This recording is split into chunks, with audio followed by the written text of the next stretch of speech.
তিনি প্রতিটি মানুষের কাছে এসে এই বার্তা পৌঁছে দিতে চান যে আগামী 1 জুন কলকাতা জেলা সংসদ নির্বাচিত হবে।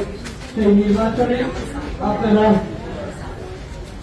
ভারী মাত্রায় জোড়া ফুল চিহ্নের মোটামুটিতে আবার আমাদের প্রিয় নেতা সুশীল বন্দ্যোপাধ্যায়কে বিজয়ী বানাবেন।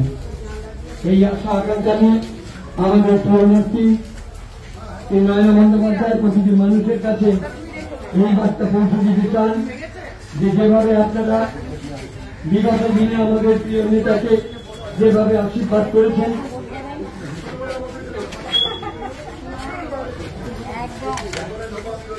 যেভাবে আপনারা আশীর্বাদ করেছেন, আগামী 1 জুন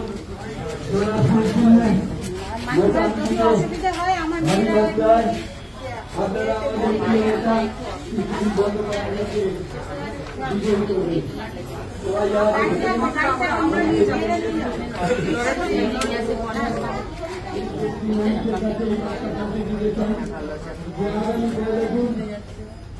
কলকাতা জেলা সংসদ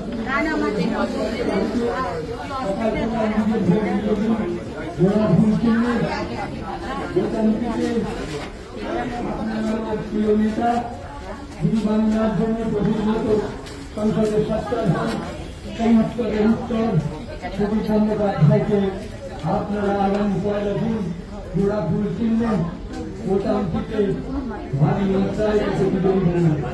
তাই এই আশীর্বাদ সেই আমাদের প্রিয় বর্ষিয়ার নেতা শ্রী সুশীল বন্দ্যোপাধ্যায়কে 1 জুন আপনারা জোড়া ফুল চিহ্নে ভোটামুখিতে ভারী মাত্রায় তাকে বিজয়ী বানাবেন। নিজের ভোট নিয়ে দেবেন, কেউ ভোট নষ্ট করবেন না, কেউ কোনো গুজবে কান দেবেন না। বহু মানুষ এখানে এসে নানাভাবে বিভ্রান্তি সৃষ্টি করার চেষ্টা করবে, বিভিন্ন দল বিভিন্নভাবে মানুষকে বিভিন্নভাবে বোঝাবার চেষ্টা চালিয়ে যাচ্ছে। তাই আমরা আপনাদের কাছে অনুরোধ রাখছি যে ভোট নষ্ট করবেন না, ভোট নষ্ট করবেন না।